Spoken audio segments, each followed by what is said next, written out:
27 women.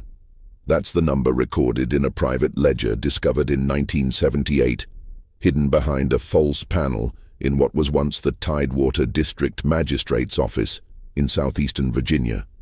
27 enslaved women who disappeared from various plantations between March and November of 1847.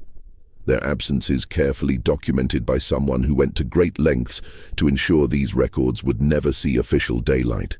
The entries are meticulous. Names, ages, physical descriptions, dates last seen, written in the same neat hand that signed off on county property transfers and marriage licenses. But here's what makes this document truly chilling. Next to each name in a different ink, someone added a single word months or years later. The same word every time. Found. What local authorities discovered when they finally connected these disappearances would expose a conspiracy so methodical, so cold-blooded in its efficiency, that it would force Virginia's planter elite to close ranks in a silence that lasted over a century. Before we continue with the story of what really happened along the James River in 1847, make sure you're subscribed to Liturgy of Fear and hit that notification bell and drop a comment telling us what state or city you're listening from, because some of the darkest chapters in American history happened closer to home than you might think. The discovery of that ledger wasn't accidental. It came to light during renovations, when workers tearing down interior walls in the old magistrate's building found more than just the hidden compartment. They found correspondence, financial records, and a series of maps marked with symbols that initially made no sense.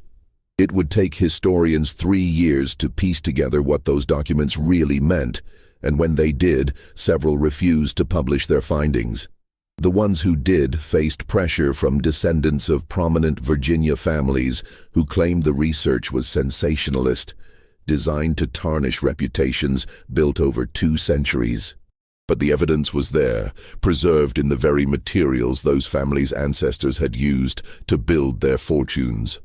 The spring of 1847 found Virginia's plantation country in quiet prosperity, masking deeper anxieties. The James River corridor from Richmond to the Chesapeake Bay represented some of the South's most valuable agricultural land. Tobacco remained king, though soil exhaustion was already becoming apparent. The great plantations stood as monuments to a way of life dependent on enslaved labor, whose numbers in Tidewater, Virginia had swelled to nearly twice the white population. This demographic reality bred constant fear. Nat Turner's rebellion, just 16 years past and 50 miles south, remained fresh in memory. Every unexplained absence sent ripples of paranoia through the white community. Slave patrols rode at night, authorized to stop any black person found away from their place of enslavement. Into this atmosphere came subtle changes few noticed at first. The Hanover County plantation of Josiah Hendricks reported that Dinah, age 24, with a scar above her left eyebrow, had run away in mid-March. The advertisement offered $20 reward, but Dinah was never found. Neither was Sarah from the Langford plantation 3 weeks later, nor Mary from the Gaines property in May. By summer, plantation owners along 30 miles of the James were quietly discussing a problem. Enslaved women were vanishing, and despite extensive slave patrols and professional catchers, they weren't being recovered. The pattern was unusual. Only women aged 18 to 35 disappeared, targeting mid-sized plantations with 50 to 150 enslaved people. Most disturbing, the women left behind children.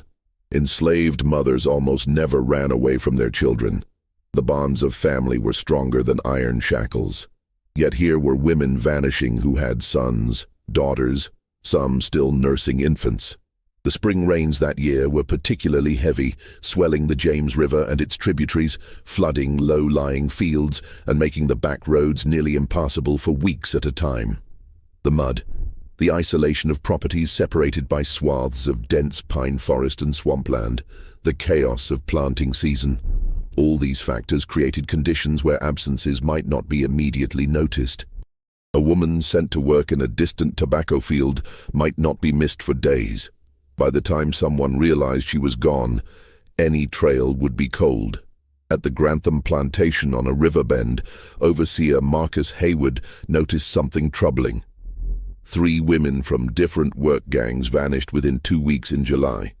None had seemed discontent or received recent punishment. All 3 disappeared on foggy mornings when visibility dropped before sunrise. Hayward walked the property lines searching for tracks, broken branches, any sign of direction. He found nothing, as if they'd dissolved into the mist rising off the river. The enslaved community maintained careful silence. Those questioned, sometimes brutally, claimed to know nothing. But among themselves, theories spread. An underground railroad conductor, slave traders stealing for the Deep South, or something darker from old stories about people who entered swamps and never returned. By August, a meeting was called at Hanover County Courthouse, limited to affected plantation owners and overseers. 23 men gathered and laid out the scope. 19 women had vanished since March. The financial loss was staggering. Each woman represented $800 plus future labor. But more than money, the situation threatened the entire control structure. If people realized they could disappear without being caught, the psychological impact could be catastrophic. They discussed increasing patrols, larger rewards, professional slave catchers from Maryland and North Carolina. Most resisted involving state militia. It meant public admission, newspaper attention, potentially sparking panic or more escape attempts. Instead, they pooled resources, hiring men whose reputation for tracking runaways was established. The tracking party arrived in early September, led by Tobias Fletcher, a man in his 40s with pale, unblinking eyes, who'd built his career returning fugitives from as far as Pennsylvania. He'd brought 4 associates, each experienced in hunting human beings. They set up in a tavern outside Richmond, studying maps, reviewing descriptions, interviewing anyone who might have information. Fletcher's method was systematic. People left traces, needed food and shelter. Someone always knew something. What Fletcher discovered in his first week of investigation would prove more unsettling than the disappearances themselves. Fletcher's breakthrough came from an unexpected source. A free black waterman named Elijah Dobbs, who operated a small ferry crossing about 15 miles downriver from Richmond. Dobbs was careful, as all free black people had to be in Virginia, maintaining good relationships with white customers while avoiding anything that might threaten his precarious legal status. But Fletcher had a reputation for paying for information, and Dobbs had something to sell. On a humid Tuesday evening, as the last light faded and insects swarmed in clouds above the river, Dobbs told Fletcher about the boats. He'd seen them 3 times over the past 6 months, always at night, always moving downriver with the current, always manned by 2 or 3 figures who knew how to handle watercraft with unusual skill. The boats were clinker-built, the kind used for river trade, nothing remarkable about them except that they passed in darkness without lights, which was both dangerous and suspicious. Boats traveling at night usually carried lanterns to avoid collisions and snags. These vessels moved dark and quiet, visible only when the moon was bright enough to catch the gleam of water on oar blades. The last time he'd seen one, perhaps 6 weeks ago, Dobbs had been checking his ferry lines near midnight when he heard the soft splash of oars. He'd stepped into the shadows and watched. The boat had passed within 30 feet of where he stood. He couldn't make out faces in the darkness, but he'd seen something that stuck with him. The silhouettes of multiple people sitting in the boat who never moved, never spoke, just sat perfectly still as the vessel slipped downstream. Something about their stillness had been wrong. Living people, even trying to be quiet, shifted and breathed and adjusted their positions. These figures might have been statues. Fletcher absorbed this information without visible reaction, paid Dobbs $5, and added a quiet warning. If the waterman mentioned this conversation to anyone else, Fletcher would ensure he regretted it. Free papers could be challenged, lost, declared forgeries. Dobbs understood perfectly. Over the next several days, Fletcher expanded his investigation along the river, talking to other watermen, fishermen, people who lived along the banks and might have seen unusual activity. Most claimed ignorance, but patterns emerged, scattered reports of boats moving at night. A ferryman near Shirley Plantation who'd noticed the water unexpectedly rough one morning, suggesting heavy traffic during the night. A fisherman who'd found fresh footprints on a sandbar where no one should have been walking. The more Fletcher learned, the more certain he became that the river itself was the key. The James River system was extensive, with dozens of creeks and tributaries branching into the interior, many navigable by small boat. Someone using waterways could move people without leaving tracks on roads, could bypass the system of checkpoints and patrols that made overland escape so difficult.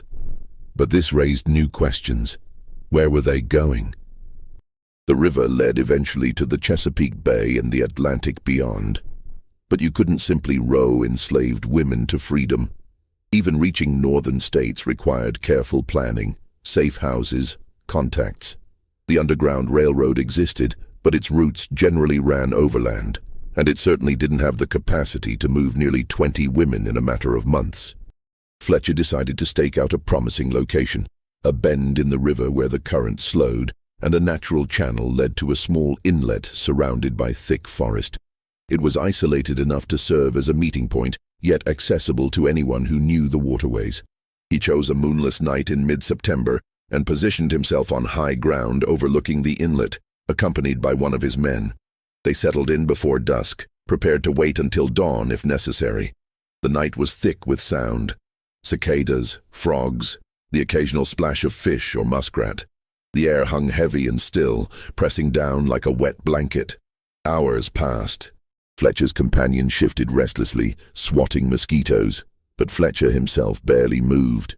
He'd spent countless nights like this, watching and waiting. Patience was his greatest skill. Around 2 in the morning, when fatigue was making everything seem unreal, Fletcher heard it. The soft rhythmic sound of oars cutting water. He touched his companion's arm, and both men went motionless. A boat materialized from the darkness upstream, moving with the current. As it drew closer, Fletcher could make out 3 figures, 2 rowing, 1 in the stern. The boat turned into the inlet and grounded softly on the muddy bank. What happened next unfolded quickly. The 2 rowers, both appeared to be white men, though it was difficult to be certain in the darkness, stepped out and secured the boat. They waited, silent and watchful. Perhaps 15 minutes passed. Then came the sound Fletcher had been anticipating. Movement through the forest, branches rustling, footsteps trying and failing to be quiet. A group emerged from the trees, 5 or 6 people, difficult to count in the shadows. The figures moved toward the boat with what looked like reluctance, urged forward by someone behind them carrying what might have been a long pole or stick. Fletcher had seen enough. He stood, called out for them to stop in the name of the law, and started down the slope toward the inlet. His companion followed, both men moving fast. The people at the boat scattered in different directions, all except the 2 who'd been rowing, and one other figure who stood frozen for a moment before turning and running into the forest. Fletcher's companion took chase while Fletcher himself made for the boat, determined to prevent it from being pushed back into the current. He nearly reached it before one of the rowers came at him with an oar, swinging it like a club. Fletcher had anticipated violence and ducked under the swing, catching the man around the waist and driving him to the ground. They grappled in the mud while the second rower shoved the boat into deeper water and jumped aboard, rowing frantically into the darkness. Fletcher could hear his companion crashing through the underbrush somewhere in the forest, could hear screaming, high-pitched and terrified, coming from multiple directions. The fight lasted perhaps 30 seconds before the man Fletcher was grappling with went limp in his arms. For a moment Fletcher thought he'd knocked him unconscious. Then he smelled it. The distinctive metallic scent of blood, warm and viscous, soaking into the mud beneath them. The man had fallen onto something sharp in the struggle, a broken branch or perhaps a knife that had tumbled from his belt. The wound was deep in the abdomen, and the man was making a wet, gurgling sound that Fletcher recognized. He'd heard it before. It was the sound of someone dying. Fletcher stood, breathing hard, and looked around. The boat was gone, disappeared into the darkness downstream. His companion was still somewhere in the forest. And lying in the mud, clutching the mortal wound in his belly, was a white man who would be dead within minutes. Fletcher knelt beside him, trying to make out his features in the darkness. The man's eyes were open, staring up at nothing, his breath coming in ragged gasps. "Who are you?" Fletcher demanded. "Who's running this operation?" The dying man's lips moved, but no sound came out except that awful, wet gurgling. Blood bubbled at the corner of his mouth. His eyes fixed on Fletcher's face with something that might have been recognition or might have been the blank stare of approaching death. Then his body went still. Fletcher's companion emerged from the trees minutes later, alone and empty-handed. He'd chased someone for perhaps a quarter-mile before losing them in the dense undergrowth. The other people, the ones who'd been herded toward the boat, had scattered completely. The forest had swallowed them all. They searched the immediate area by moonlight and found signs of recent activity: trampled vegetation, scraps of cloth caught on branches, the imprint of many feet in the soft earth near the bank. But most importantly, they found something that changed everything. Hidden in the bushes near where the boat had been moored was a canvas sack, probably dropped in the panic of Fletcher's arrival. Inside were documents, papers with names and descriptions, what looked like bills of sale, and a ledger recording dates and locations. Fletcher carried the dead man's body and the sack back to his horse, working quickly before dawn broke. He needed to examine everything more carefully, and he needed to identify the dead man. Someone would be looking for him. Someone would need to explain what he'd been doing at that inlet in the middle of the night, helping to load people onto a boat headed down the James River. What Fletcher discovered in those documents would crack the case open like a rotten egg, revealing something far worse than a simple escape operation. The dead man's name was Jacob Pruitt, and he'd been employed as a clerk at the Richmond office of Sutherland and Company, one of Virginia's largest slave-trading firms. This information sent Fletcher's investigation in a direction he hadn't anticipated. Slave traders dealt in human property, buying and selling people for profit, but they operated within a legal framework, maintaining records and paying taxes. They didn't typically run clandestine operations in the middle of the night, except the documents Fletcher found suggested exactly that. The ledger listed names, dates, and what appeared to be prices paid and received. Most entries were straightforward enough: purchases from estates, sales to plantation owners in Alabama and Mississippi, the routine transactions of the domestic slave trade. But there was a separate section, written in a different hand, that recorded something else entirely. These entries listed only first names or initials, along with dates and cryptic location codes. The amounts noted were significantly lower than market value, sometimes less than half what a healthy young woman should command. Fletcher spent 2 days studying the papers before approaching the authorities. He understood the delicate nature of what he'd uncovered. Sutherland and Company was a respected firm with connections throughout Virginia's planter class. Accusing them of criminal activity without ironclad proof would be professionally suicidal. But the evidence was compelling, and Pruitt's death at the scene of an obvious smuggling operation gave Fletcher legal standing to push further. The magistrate he finally approached was George Reynolds, a man in his 50s who'd served Hanover County for 2 decades and knew every prominent family in the region. Reynolds examined Fletcher's evidence with an expression that grew progressively darker. When he finally looked up, his first words were not what Fletcher expected. "How many people know about this?" Fletcher had brought no one else. Reynolds nodded slowly, as if this confirmed something he'd been thinking. Then he explained what Fletcher's investigation had stumbled into. The domestic slave trade was Virginia's dirty secret, though everyone knew it existed. The state's exhausted tobacco lands couldn't support the population of enslaved people that generations of natural increase had created. Meanwhile, the cotton boom in Alabama, Mississippi, Louisiana, and Texas created insatiable demand for labor. Virginia had become a breeding ground and export center, selling people south by the thousands every year. Families were separated, children torn from mothers, husbands from wives, all perfectly legal under Virginia law. The trade was brutal but profitable, and many prominent families supplemented their declining agricultural income through these sales. But even within this system, there were lines that weren't supposed to be crossed. Enslaved people sold south were supposed to be legally owned, properly documented, their sale recorded and taxed. What Fletcher had uncovered was something different, a network that was taking enslaved women without documentation, moving them downriver and presumably selling them in markets where no one would ask questions about their origin. This wasn't just illegal, it was theft from other slaveholders, a violation of the property rights that formed the foundation of the entire system. Reynolds' concern wasn't humanitarian. He didn't care about the women being taken, except as items of stolen property. What worried him was the threat to social stability. If plantation owners couldn't trust that their human property was secure, if there was an organized network stealing enslaved people for profit, it undermined everyone's investment. Worse, if this became public knowledge, it could create exactly the kind of scandal that abolitionists in the North loved to publicize, making Virginia look like a lawless territory where even slaveholders weren't safe from theft. The magistrate decided that Fletcher's investigation would continue, but quietly.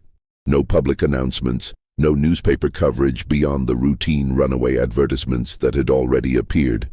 Reynolds himself would contact certain plantation owners, those whose women had disappeared, and arrange for a private meeting.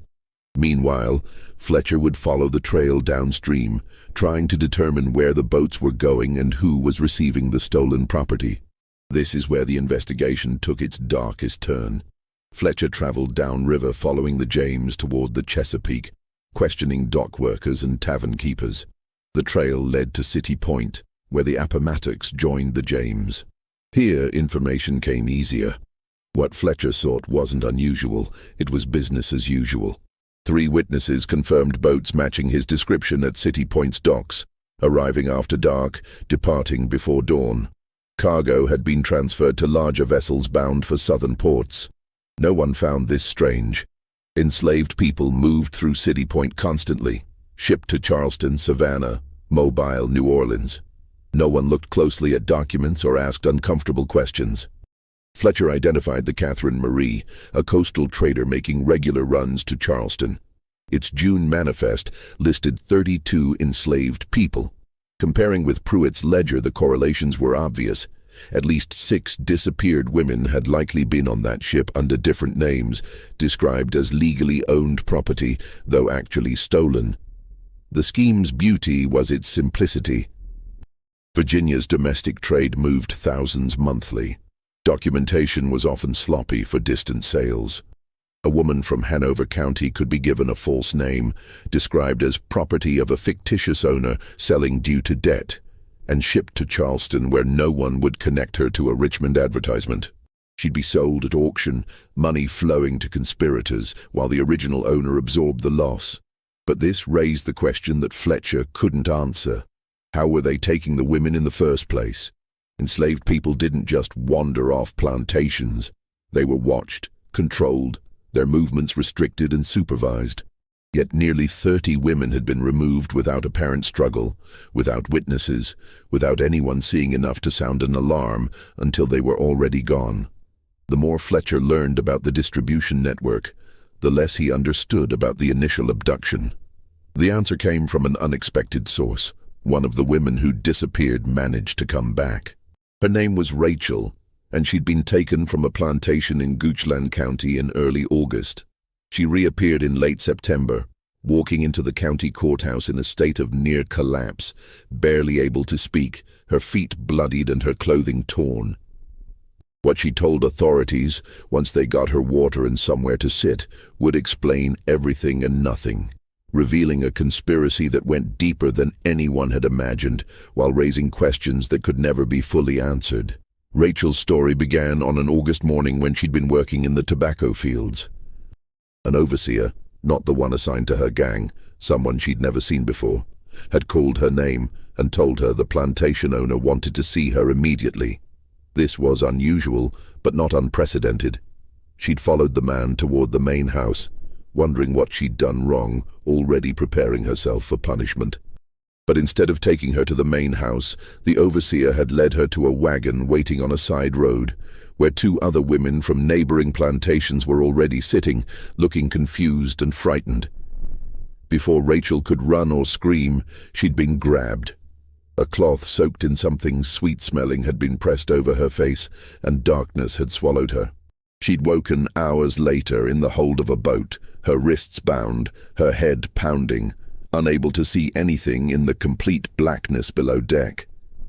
She could hear other women breathing around her, could hear the creak of wood and the splash of water against the hull. The boat had been moving downriver. What followed existed in fragments. Darkness, being moved between locations, examined by men speaking about her as livestock, held in a warehouse near water where she heard ships and smelled salt air. Then chaos, shouting, something breaking, running. In the confusion, Rachel slipped away and hid. Her journey back took 2 weeks traveling at night, stealing food, drinking from streams, following the North Star and river. She had no clear memory of captors' faces, no names, only that some were white and at least one was black, possibly enslaved and forced to participate. The drug left her memories hazy. Rachel's return confirmed Fletcher's theory. An organized network had been systematically kidnapping women, drugging them, moving them downriver, holding them near City Point before shipping them south. The operation required insider knowledge of which plantations to target when overseers would be distracted. It required resources, boats, holding facilities, southern market contacts. And it required ruthlessness, a willingness to kidnap and sell human beings with no regard for violence or property law. Fletcher had identified the distribution method. He had Jacob Pruitt's ledger connecting Sutherland and Company to the illegal sales. He had Rachel's testimony about the kidnapping process. What he didn't have was the identity of the person running the operation, the individual who'd planned everything and profited most from it. That would require one more piece of evidence, one more break in the case that would come from the last place anyone expected. The meeting at Eagle Tavern in Richmond gathered 14 plantation owners, Fletcher, 2 sheriffs, and Thomas Waverly, a young attorney from the governor's office. Reynolds presented Fletcher's findings.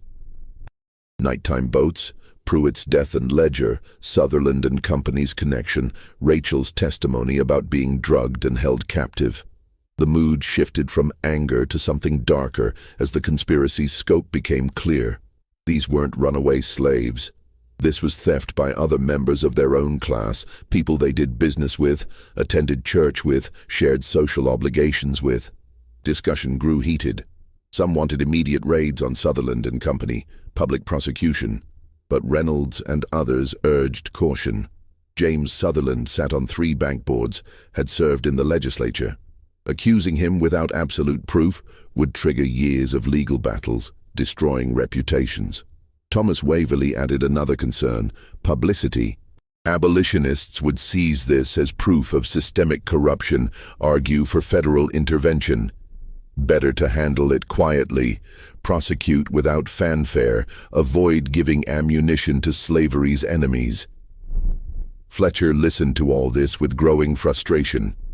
He was being paid to solve a mystery, and he'd solved it. The criminals were identifiable. The evidence was solid. That should be the end of the matter. But as he listened to these wealthy men debate strategy and public relations, he began to understand that the truth was more complicated than he'd realized.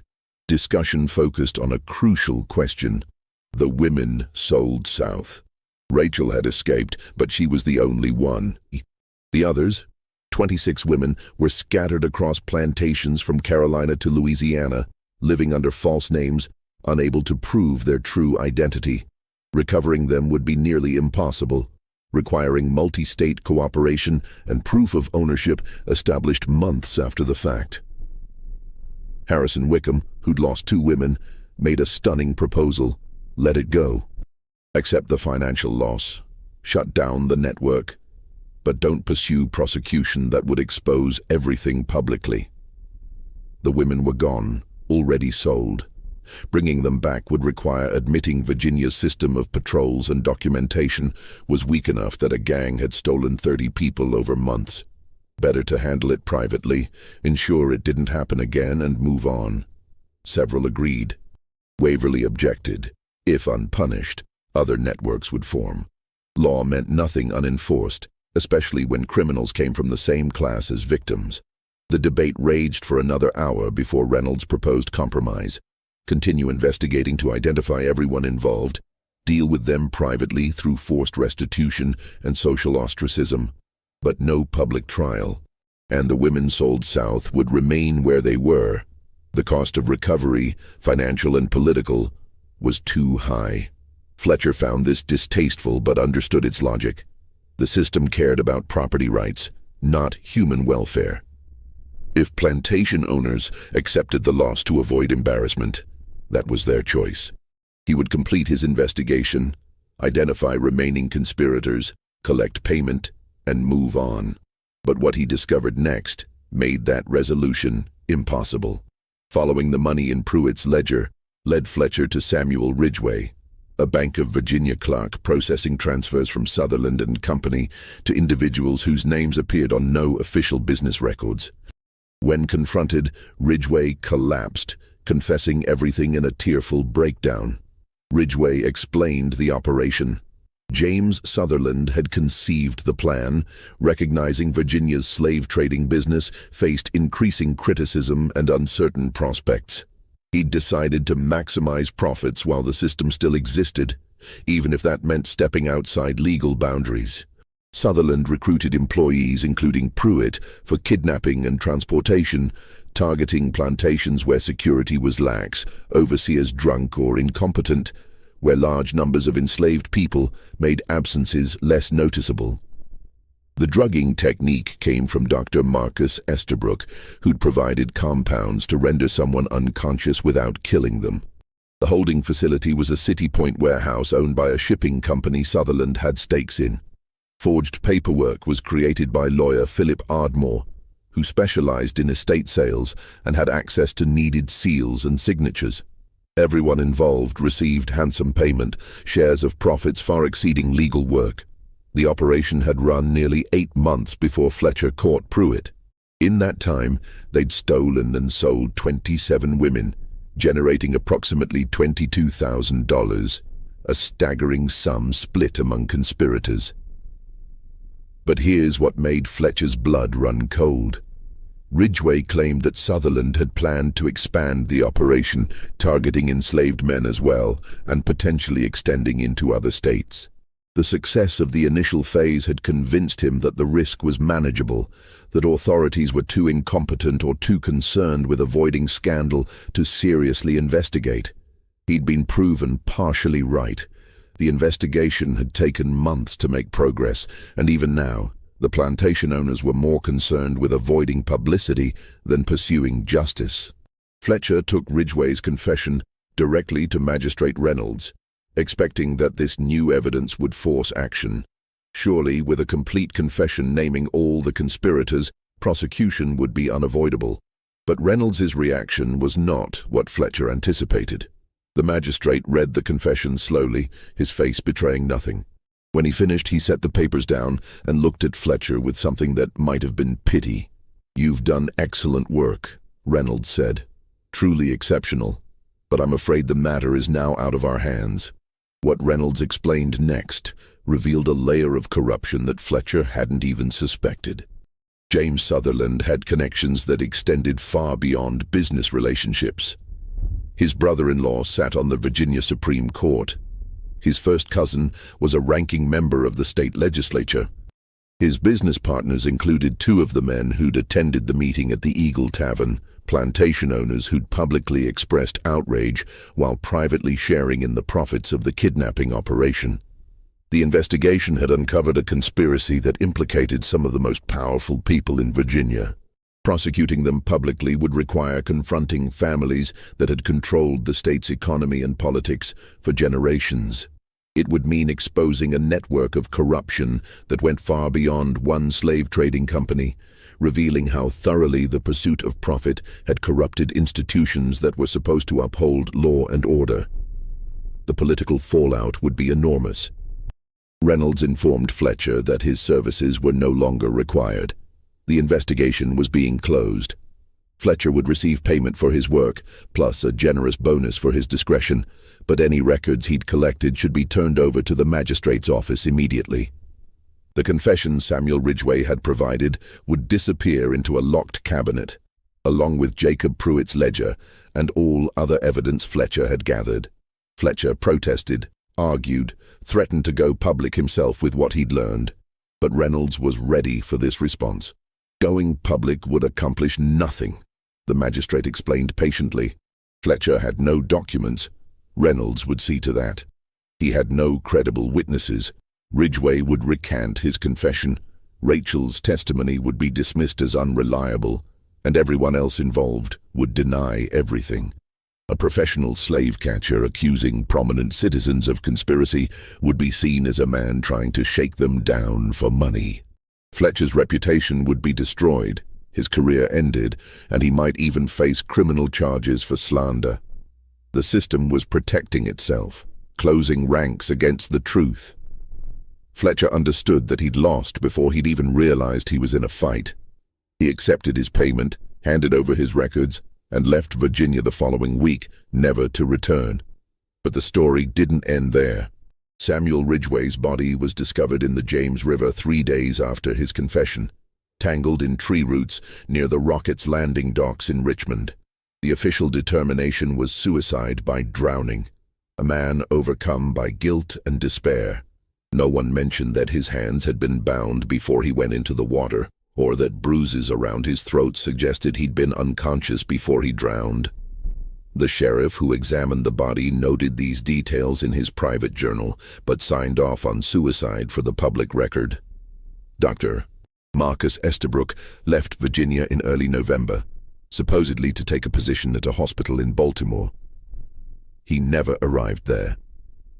His carriage was found abandoned on a road north of Fredericksburg, one wheel broken, the horses gone, no sign of the doctor himself. Another mysterious disappearance in a year that had seen too many.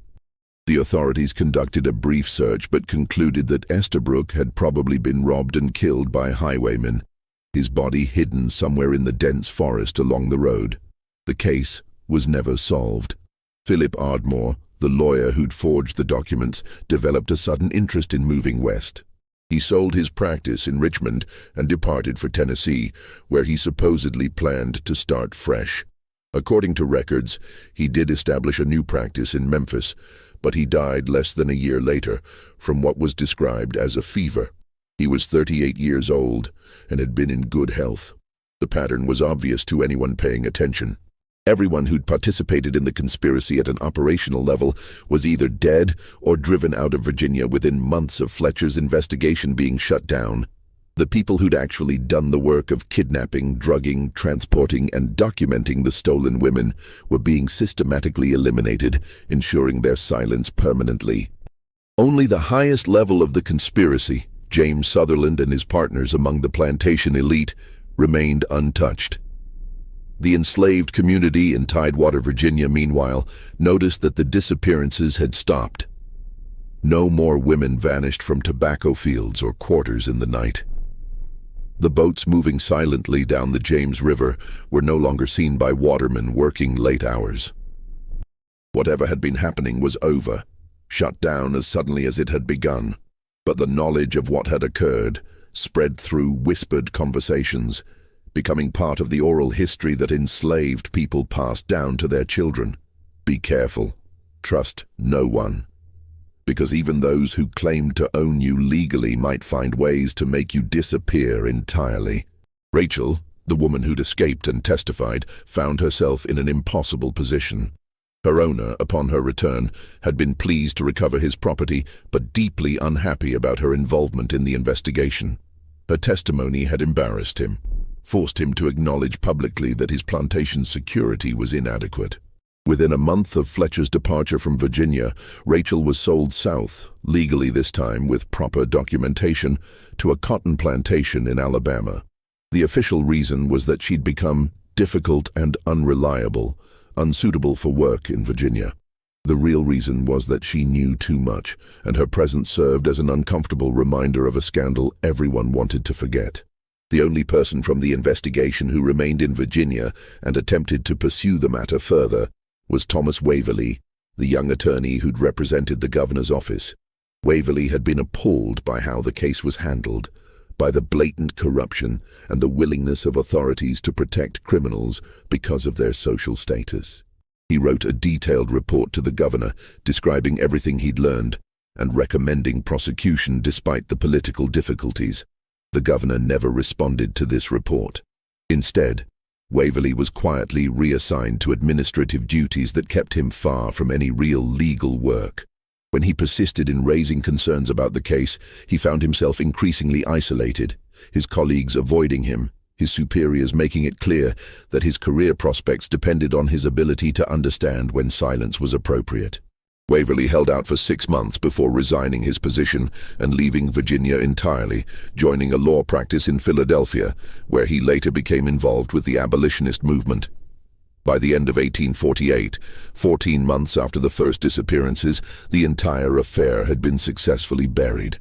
Sutherland and Company continued operating as if nothing had happened, though James Sutherland himself gradually withdrew from day-to-day management, installing his son-in-law as the public face of the business. The plantation owners who'd lost women absorbed their financial losses and moved on. The criminal network that had kidnapped nearly 30 people was completely dismantled, its members dead, departed, or thoroughly intimidated into silence.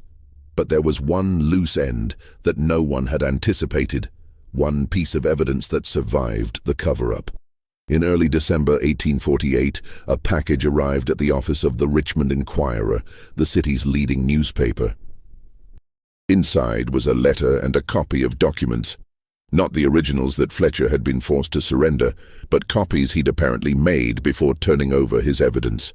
The letter explained in clear, detailed prose exactly what had happened: the systematic kidnapping of enslaved women, the conspiracy involving prominent citizens, the investigation that had been shut down to avoid scandal, the subsequent deaths and disappearances of witnesses.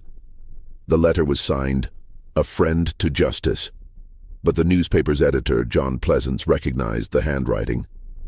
It belonged to Thomas Waverly, though Waverly had been careful not to include anything that could prove he'd sent it.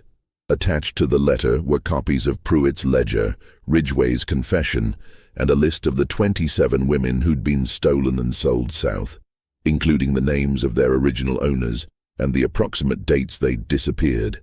Pleasance faced a difficult decision. Publishing this material would create exactly the kind of scandal that Virginia's elite had worked so hard to prevent. It would expose corruption at the highest levels of society, embarrass powerful families, and likely provoke retaliation against the newspaper and Pleasance himself. But it was also an extraordinary story, the kind of investigative revelation that newspapers existed to bring to light. And Pleasance, despite his own background as a slaveholder, had growing doubts about the institution he was part of. He sat on the material for 3 days, reading and rereading the documents, consulting with his editorial staff, trying to decide what the right course of action was. Finally, he made his choice. He would publish an edited version of the story, focusing on the kidnapping conspiracy itself while leaving out specific names of the most prominent citizens involved. This way, the truth would enter the public record without causing complete political chaos. The story ran in the Richmond Enquirer on December 12, 1848, under the headline, "Organized Theft of Slave Property Exposed in Tidewater Counties." It described in general terms how a criminal network had systematically stolen enslaved women and sold them south, how the conspiracy had involved people within the slave trading industry, and how authorities had failed to properly prosecute the crimes. It named Jacob Pruitt, already dead and unable to sue for defamation, and mentioned Sutherland and Company in connection with Pruitt's employment, though it stopped short of accusing James Sutherland directly. The reaction was immediate and intense. Other Virginia newspapers picked up the story, some running their own investigations, others dismissing it as sensationalist nonsense. Northern abolitionist papers seized on the article as proof that the slave system was inherently corrupt, using it as ammunition in the ongoing political debates about slavery's expansion into Western territories. Pro-slavery advocates in Virginia denounced the coverage as exaggerated and harmful to the state's reputation. James Sutherland himself published a statement denying any wrongdoing, claiming that Pruitt had been a rogue employee acting without authorization and threatening legal action against anyone who suggested otherwise. Several of the plantation owners who'd lost women wrote letters to the editor confirming that disappearances had occurred, but expressing confidence that they were due to escapes rather than kidnapping. Magistrate Reynolds issued a brief statement saying that his office had investigated the matter thoroughly and found no evidence of conspiracy beyond one reckless criminal who'd since died. But the damage was done. The story was out in the world, impossible to completely suppress. The facts might be disputed, details might remain hidden, but the basic truth had entered public consciousness. Something terrible had happened along the James River in 1847. Enslaved women had vanished, and the authorities had failed to protect even the property rights they claimed to hold sacred. John Pleasance paid a price for publishing the story. 3 weeks after it appeared, he was challenged to a duel by the son of one of the men implicated in Waverley's documents. The duel was ostensibly about an unrelated editorial, but everyone understood the real reason. Pleasance accepted the challenge, as honor demanded, and was killed by a pistol shot to the chest on a cold morning in January 1849. He was 40 years old. The killing of a newspaper editor for publishing an inconvenient truth shocked even Virginia's duel-accustomed society. There were calls for prosecution, but dueling occupied a strange legal space, officially illegal, but socially tolerated among gentlemen. The man who'd killed Pleasance faced no serious consequences. The message was clear. Some truths were dangerous to speak, and those who spoke them did so at their own risk. Yet despite all the efforts at suppression, despite the deaths and the cover-ups and the threats, the story survived. It passed into Virginia's historical record as a strange incident from the antebellum period. Details murky and disputed, but the basic outline preserved. And slowly, very slowly, pieces of additional evidence emerged over the years that confirmed what Waverley and Fletcher had uncovered. The full truth of what happened in 1847 wouldn't come to light until more than a century later, when the documents discovered during the 1978 renovation were authenticated and cross-referenced with other historical records that had survived in various archives. What those documents revealed was even darker than anyone in 1848 had imagined. James Sutherland had indeed conceived and run the kidnapping operation, but he hadn't acted alone, or even been the primary beneficiary. The conspiracy included at least 7 prominent plantation owners, men who'd sat in the Eagle Tavern expressing outrage while knowing full well what had happened to the missing women. These men had been equal partners in the scheme, providing information about which plantations to target, helping to arrange the kidnappings, and sharing in the profits when the women were sold south. The reason for their involvement was cold economic calculation. Virginia's slave economy was in decline, everyone could see it, but few were willing to admit it publicly. These men had watched their wealth slowly eroding as tobacco exhausted their soil, and younger sons of established families moved west to seek better opportunities. The kidnapping operation offered a way to extract additional profit from the enslaved people they controlled, converting them into cash that could be invested in more promising ventures like railroads and manufacturing. But the financial records that survived revealed something even more disturbing about the operation's scope. The 27 women documented in the magistrate's ledger weren't the only victims. They were just the ones whose disappearances had been officially noticed and recorded. Cross-referencing plantation records, sale documents from southern markets, and testimony that had been collected but suppressed, suggested that the operation might have taken as many as 40 or 50 women over a longer period than anyone had realized. Some of the disappearances went back to late 1846, predating the March 1847 start of the pattern that Fletcher had investigated. The women had been specifically targeted for their youth and perceived fertility, traits that commanded premium prices in the Deep South's expanding cotton economy.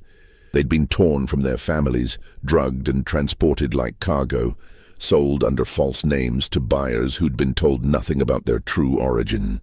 Some of those women likely lived out their entire lives, never knowing which Virginia county they'd originally been stolen from, unable to get word back to the children and husbands and parents they'd been forced to leave behind.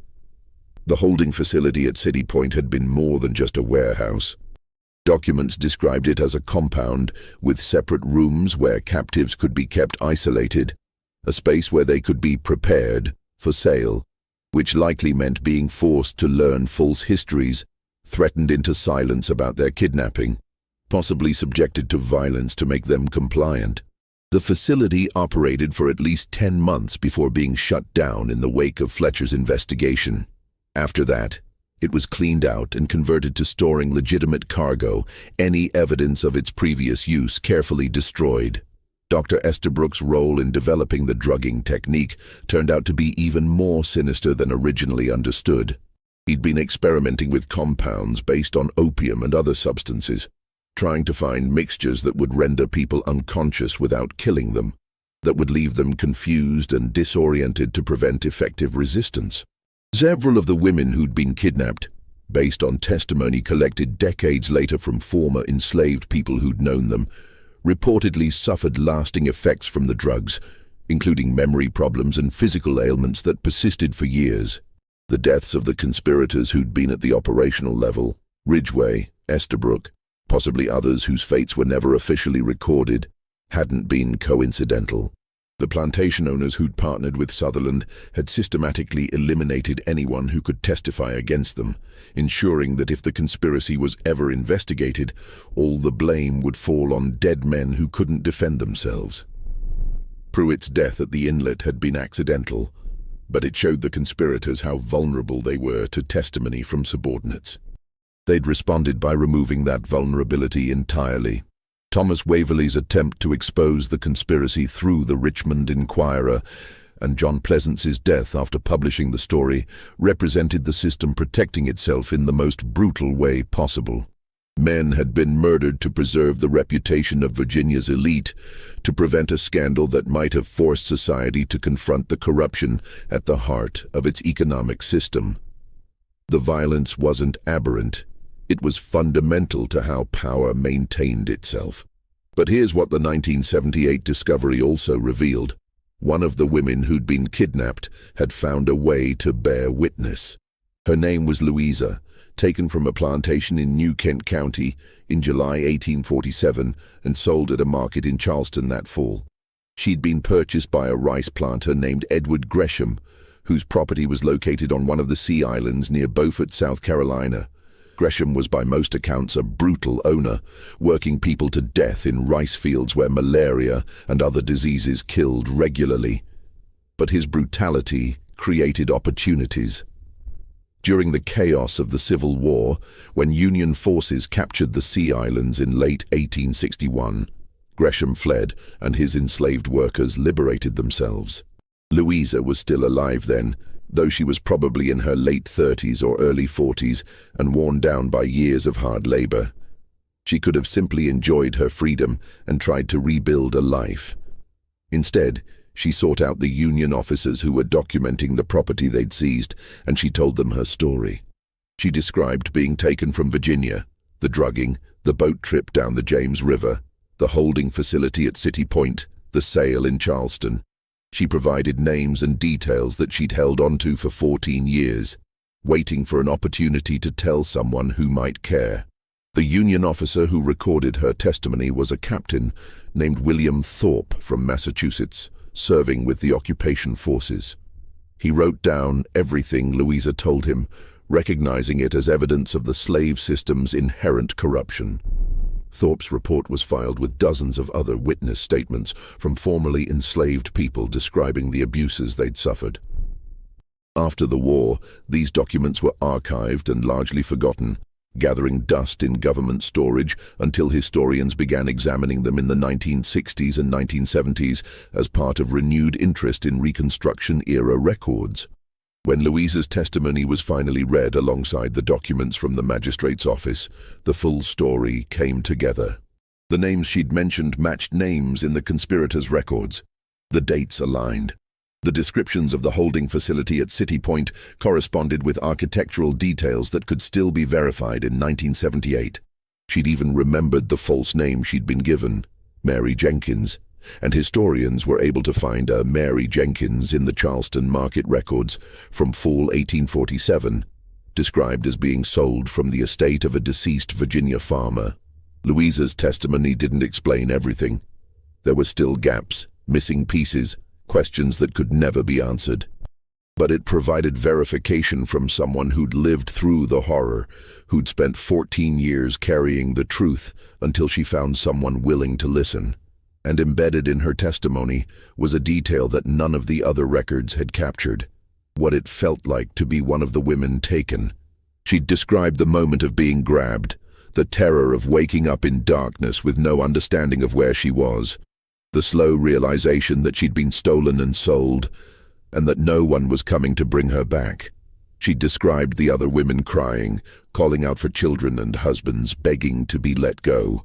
She described the desperate hope that someone would discover what had happened, that the law would intervene, that somehow this nightmare would end.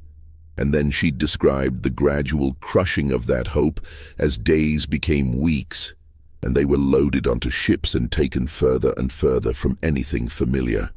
That was the truth of what happened along the James River in 1847. Not just a criminal conspiracy or a property theft, but a sustained act of terror inflicted on women who had no power to resist, no voice to protest, no protection from a system that viewed them as assets rather than human beings. The conspiracy was possible because the entire structure of slavery created conditions where such crimes could occur and be covered up with minimal effort. The real crime wasn't just what Sutherland and his partners did.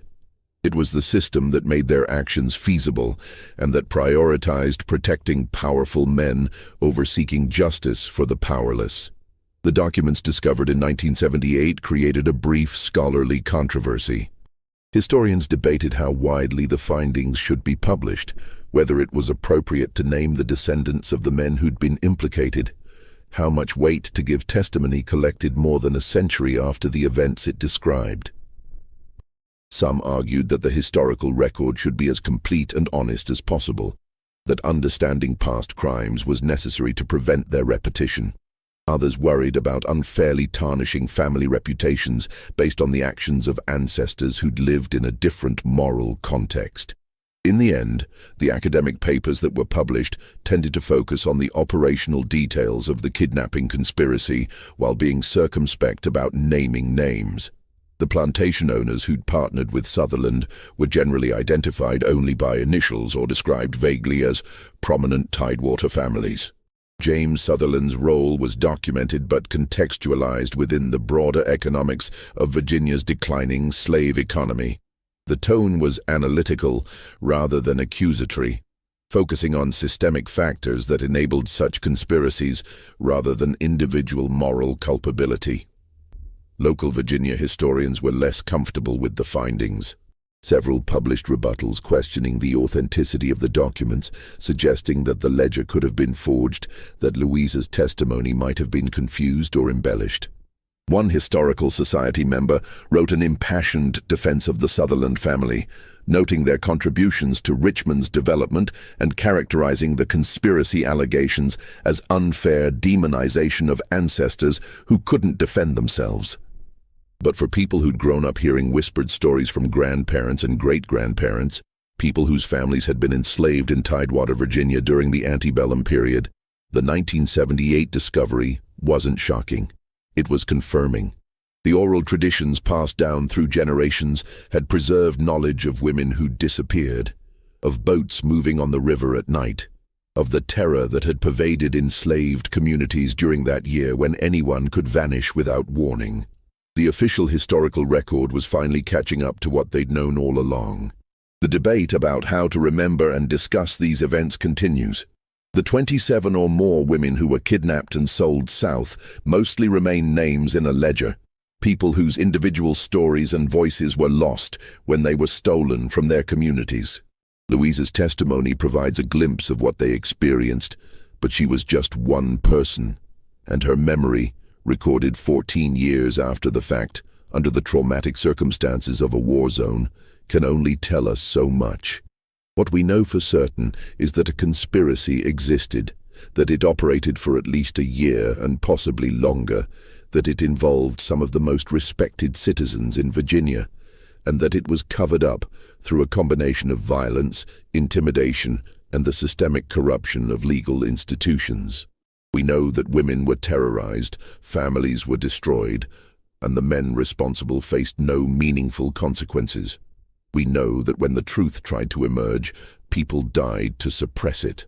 The holding facility at City Point was demolished in the 1890s to make room for expanded railroad operations. The Sutherland and Company offices in Richmond were destroyed by fire during the Civil War's final days, when retreating Confederate forces burned much of the city's downtown.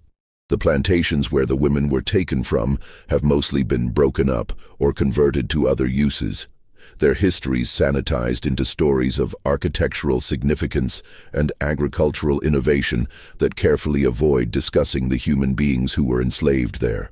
But the James River still flows, carrying water from the Virginia mountains down to the Chesapeake Bay, past cities and towns that have grown and changed, while the river itself remains largely unchanged. People still boat on it, fish in it, build their homes along its banks. And if you know the history, if you understand what happened along these waters in 1847, you can't look at the river the same way. You see it as it was, a highway for human trafficking, a path that carried women into slavery, water that witnessed suffering and has kept secrets for more than a century and a half.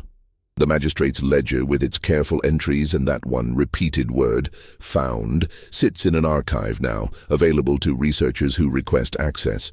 But what found really meant, what happened to those women after they were found and sold south, remains largely unknown. Some likely survived long enough to see emancipation in 1865, though by then they would have been in their 40s or 50s, worn down by decades of forced labor. Others probably died young, killed by disease or childbirth, or the brutal conditions of cotton and rice cultivation. A few might have escaped again during the chaos of the Civil War, making their way north to freedom. But most would have lived out their lives far from Virginia, unable to return to the families they'd been torn from, unable even to be buried in the communities they'd come from. That's the final horror of what happened. Not just that these women were stolen and sold, but that they were erased. Their names were changed, their histories obscured, their connections to their original communities severed so thoroughly that even now, more than a century and a half later, we can't fully trace what became of them. They exist in the historical record, as entries in a ledger, as references in shipping manifests, as blank spaces where people used to be. What do you think of this story? Do you believe everything that happened along the James River in 1847 has been revealed? Or are there still secrets waiting to be discovered? Leave your comment below and share your thoughts. If you found this piece of dark history compelling, subscribe to Liturgy of Fear, hit that notification bell, and share this video with someone who appreciates the kind of true stories that textbooks often leave out. The past has more shadows than we usually acknowledge, and there are more stories like this waiting to be told.